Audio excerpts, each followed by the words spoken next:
Siento que algo va a pasar, toda esta velocidad, miles de miradas mirando sin ver, mirándose sin entender, hablándome sin escuchar, ahogándose entre calles en plena ciudad.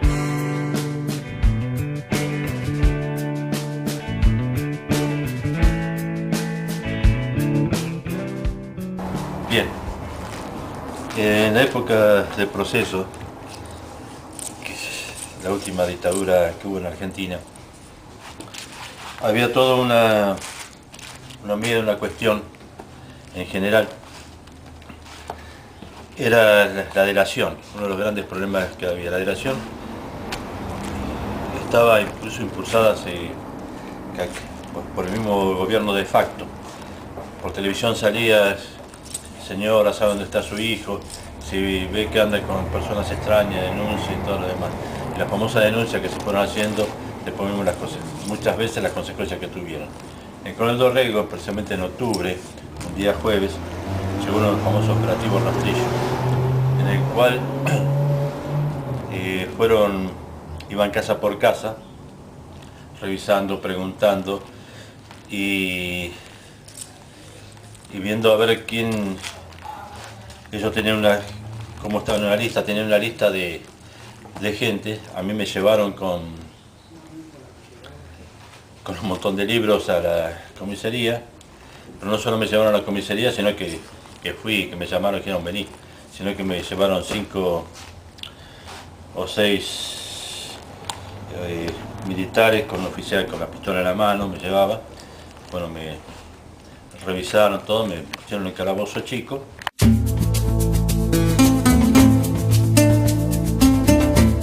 Justicia, tierra y libertad.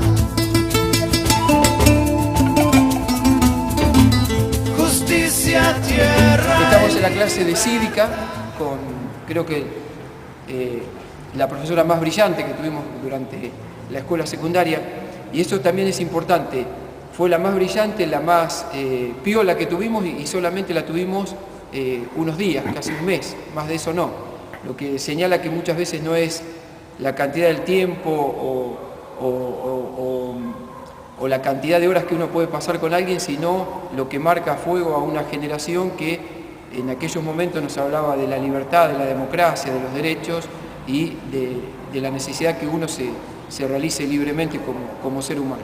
Bueno, estábamos en este aula y en ese día los militares habían comenzado a hacer una razzia por todo el pueblo. Fueron casa por casa, revisando si había libros, obviamente con algunos, lamentablemente, domicilios marcados, incluso por algunos vecinos de Coronel Dorrego, que eso fue lo terrible, la complicidad de algunos con la dictadura y denunciar a su vecino, un amigo, un pariente por el simple hecho de pensar distinto. Bueno, estábamos en la clase en ese momento se llamaba ERSA, la materia, Estudio de la Realidad Social Argentina. Después se convirtió en educación moral, entre comillas, y cívica. Y bueno, y estábamos con la profesora Berta Zubiri y cuando entraron los militares y la llevaron. Yo en ese momento tuve un acto instintivo que hoy pienso, teniendo en cuenta lo que estaba pasando en el país, que fue un acto de responsabilidad. Bueno, pero tenía 13 años en ese momento. Yo estaba sentado al lado de la hija de Bebi Zubiri, de Berta Zubiri, que hoy es a pesar que hemos terminado la escuela hace 25 años, es una de las grandes amigas y una persona que quiero y respeto mucho. Y el acto instintivo de ella fue pararse a ver qué pasaba y el mío fue agarrarla a ella para que no fuera. No sé qué hubiese pasado. La verdad que siempre me quedó la duda que hubiese pasado si ella hubiese ido con su madre o si alguno de los milicos que estaba ahí me veía a mí que yo agarraba a ella. Bueno, la llevaron, como llevaron a tantos otros. Esos años para nosotros fueron, a veces no tomamos la dimensión de lo que estaba ocurriendo porque éramos adolescentes, incluso más allá de lo que pasaba en la dictadura, teníamos un grado de politización mayor de lo que tienen los adolescentes de hoy en día. Es decir, que algunos sabíamos lo que estaba pasando en el país. Particularmente en mi caso porque mi padre era el director de la radio y ellos tuvieron algunos sobresaltos por algunos programas que habían difundido, por el hecho de que en el propio edificio de la radio funcionaba un grupo de teatro cuyo la mayoría de los jóvenes que fueron detenidos y algunos desaparecidos aquí en Dorrego habían integrado ese grupo de teatro, entonces fueron a la radio, lo interrogaron, tuvo que responder por muchos de los chicos que trabajaban con él. Incluso hay una anécdota, el día que van a realizar la racia a mi casa, ese rastrillaje que estaban haciendo por todo el pueblo, estaba mi madre, mi papá, mi hermana y yo. Y ellos eran torpes, pese a los siniestros que eran en cierto aspecto eran torpes los milicos. Dejaron sobre la mesa como una planilla con hojas. Y bueno, papá le dijo, bueno, pasen, revisen. Y en un momento cuando los militares estaban revisando la biblioteca, en casa siempre había libros y había libros de política, porque a papá le gustaba mucho la política, mi viejo se da vuelta y nos señala un apellido, que era de unos vecinos nuestros, que eran los chicos de Urristi. Entonces, él ensaya ahí una explicación, le dice, bueno, los chicos, sí, los chicos se pueden ir. Entonces con mi hermana nos fuimos por atrás, dimos la vuelta a la manzana y le fuimos a avisar a la familia Urristi que iban a ir a la casa y que estaba el nombre de ellos, porque si bien recorrieron todo el pueblo, había apellidos señalados. Bueno, eso, los chicos, bueno, estaban en Bahía Blanca porque estudiaban en ese momento y creo que los padres les avisaron, pero algunos de ellos estuvieron detenidos. Y por lo que yo escuchaba, había otra gente que estaba también detenida. Por ejemplo, cuando tenía que ir al baño tenía que golpear la puerta, era un colimba, pobre, con un fusil que a mí me parecía que era un cañón más que un fusil. Entonces no tenía intimidad, tenía que, digamos, hacer pis en presencia de... No me preocupaba. Lo que no me preocupaba era que yo iba escuchando a través del día, iban llamando a la gente y que iban llamando a gente que uno sabía que estaba afiliado, por ejemplo, al Partido Comunista, los apellidos muy conocidos, y a mí no me llamaban. Cada tanto venía, me llamaban, me golpeaban, decía, sí, usted tiene que estar acá. Yo decía, Lorenzo Gonzaldea, muy bien, ya vamos a ver qué vamos a hacer con usted. Era no sé si era para asustarme, calculo que sí, pues ya el susto lo tenía encima. Y en un momento dado me llaman, que ya cerca de la medianoche, a las 11:30 serían de la noche. Entonces me encontré con un oficial, sumariante, con un secretario que tenía, que me iban preguntando por mi papá, me dijeron, yo le dije que era fallecido, o sea, poco tiempo que había fallecido. Ellos me hablaron de mi papá como si lo conocieran de toda la vida, que era una persona, que lo que había hecho, que no había hecho. Tenían conocimiento, gente de afuera tenía conocimiento de cosas de mi familia. Dije los nombres de mis hermanos, que en caso de mi hermana, que tiene un sobrenombre, sí, me dijeron alias Teresa, como que el nombre de pila, aparte ya conocían todo. Eso también me preocupó un poco, pero además iban preguntándome por nombres de algunos profesores, de otra gente de acá de Dorrego. Llegó un momento que me preguntaron por una profesora que yo había tenido, Berta Zubiri, y dice, sí, ya sabemos, es muy buena profesora, también nunca hemos tenido problemas. O sea que la misma gente que yo vine preguntando, le estaba diciendo exactamente lo que yo les comentaba, ¿no es cierto? Y hubo también así una cuestión, el asunto de los libros fue, ahora en tiempo y la distancia uno se ríe, ¿no es cierto? Porque por ejemplo me preguntaban, venían con un operativo, un oficial con un listado de libros que ellos supuestamente, o mejor dicho, o que tenían cierto contenido para, según la óptica de ellos, de subversivo, de comunista, de bolchevique, o que respondían a la doctrina de los chinos, de Mao, o que literalmente eran que estaban en contra de, digamos, de las formas políticas de esa época. Y sí,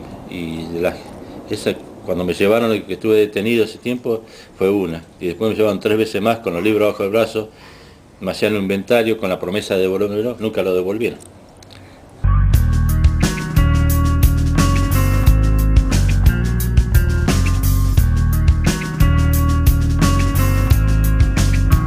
El golpe fue el 24 de marzo del 76, todo se fue sucediendo muy rápido durante ese 76, y el 30 de julio a nosotros nos van a secuestrar. Van a buscar a mi hermano Juan Carlos, y como yo estaba en su habitación, yo me había quedado, en realidad tenía que haber estado en Dorrego porque Graciela se había venido a tener familia acá a Dorrego, ya teníamos a Leticia que tenía 3 años, y Graciela estaba embarazada de la que fue Gisela, que nació el 16 de agosto. Es decir, a mí me secuestraron el 30 de julio y Gisela nació el 16 de agosto. Yo la pude tener en mi brazo cuando tenía 5 años. Bueno, me secuestran, paso desde julio hasta el 14 de diciembre en comisarías, logro sacar mi nombre por un preso común, porque mi militancia de mi agrupación siempre nos enseñó de que los comunes eran compañeros nuestros también, que estaban a veces delinquían, a veces eran parte de la lucha por conseguir algo para sobrevivir, pero que eran compañeros. No teníamos ese sectarismo que había en algunas organizaciones que consideraban que eran lumpe y no sabían para nada. Yo logré, a través de un común, sacar mi nombre y avisarlo a los amigos. Los amigos se hicieron presentes en la comisaría. En esa comisaría, en la tercera de Valentín Alsina, no desapareció nadie. Nosotros fuimos los primeros, pero tampoco desapareció nadie a posteriori. Estoy hasta noviembre del 80 en la cárcel y me dan la libertad vigilada, y como Graciela tenía el domicilio acá en Dorrego, me tuvieron que dar la vigilada con Había, digamos, todo había sido muy, la irrupción de los militares había sido un tanto violenta, y de acuerdo a las informaciones que se manejaban en la calle, siempre hubo enfrentamientos. Era la llamada guerra sucia, ¿no es cierto? Una serie de enfrentamientos que uno veía que iban pasando, ¿no? Es así. Incluso si bien nosotros tenemos una calma pueblerina, se puede decir, había gente que tenía desconfianza de las personas a quienes habíamos sido llevadas en su momento en el operativo. En el caso mío hubo gente que me dejó de saludar. Con el tiempo tuve oportunidad de conversar con algunos y volvieron a... No fue la misma relación amistosa que tenemos siempre, pero se aclararon algunos tantos. Incluso por allá me dolía que gente que me había conocido de chico, que venía continuamente, les parecía que para esa época que andaban cosas raras. Lo que podía tener, dijéramos, el impulso de la juventud, o tener una idea propia que no coincidía con ellos, no pasaba por otra cosa.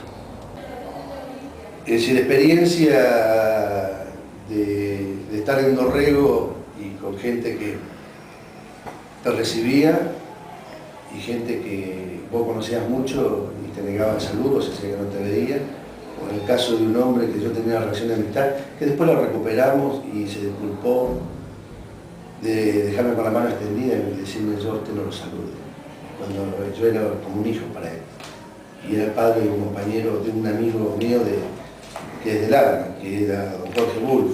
Y después Lice, su esposa, me hizo entender que estaba equivocado, porque Lice me vino a ver llorando pidiéndome disculpas.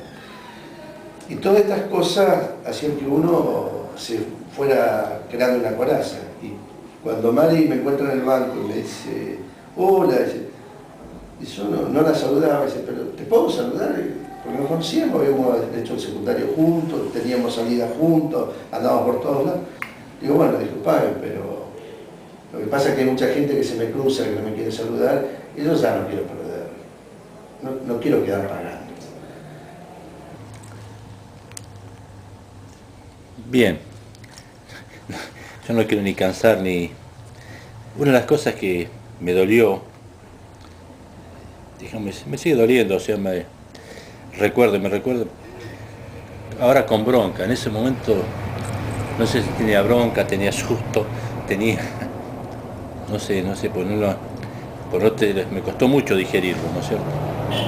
Hoy cuando salí, cuando me soltaron, llego a casa, estaba mi mamá con mis hermanos y otra gente, amiga, y me abrazó llorando y me preguntó, dice, José, ¿por qué? Y yo no tenía respuesta, porque a mí ni me vieron tirando panfletos, ni haciendo pintadas, ni tirando bombas, ni manejando un arma. ¿Por qué? ¿Por qué? ¿Por qué qué? No tuve respuesta. La tuve después, reflexionando para mí, incluso me hicieron de mí una... que siempre me considero en cierta forma extravertido. Hubo una época que quedé encerrado en mí mismo porque tenía desconfianza de todo. Iba a un lugar público y me parecía que algunos eran las personas que a mí me habían hecho daño, que le habían hecho daño a mi familia sobre todo.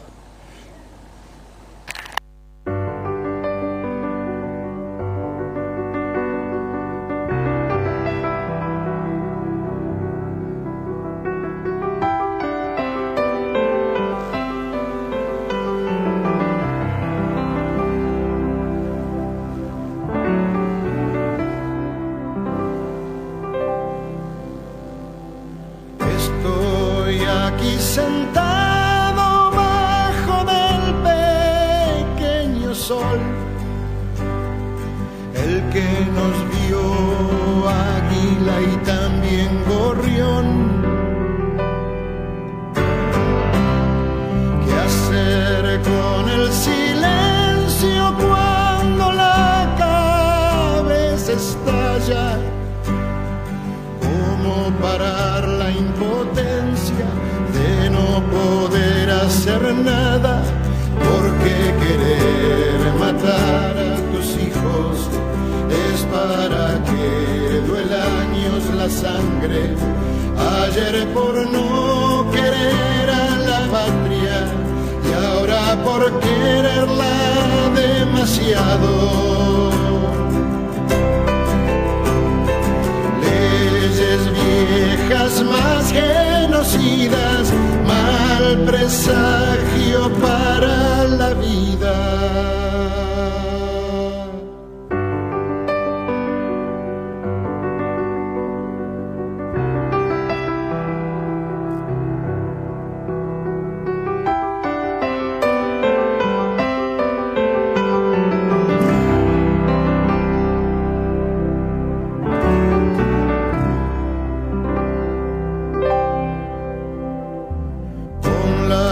Llena de sombras y con el sol en sufrimiento, volví a mi casa de rodillas, vi aquí mis amigos muertos.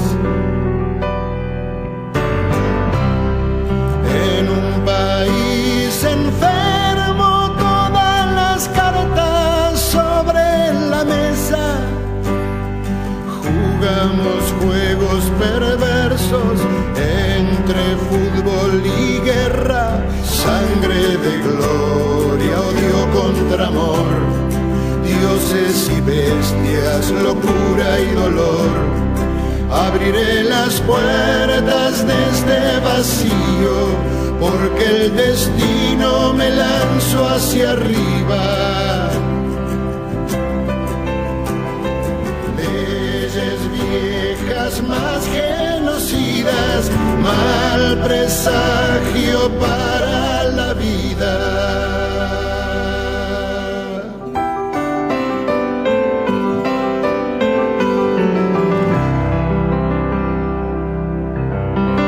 Insistiré con un mar de rosas y construiré sobre cenizas.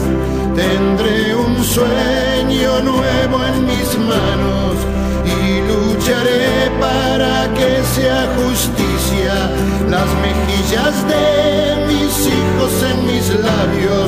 y encontrar en sus ojos un nuevo descanso. Leyes viejas más genocidas, mal presagio para la vida.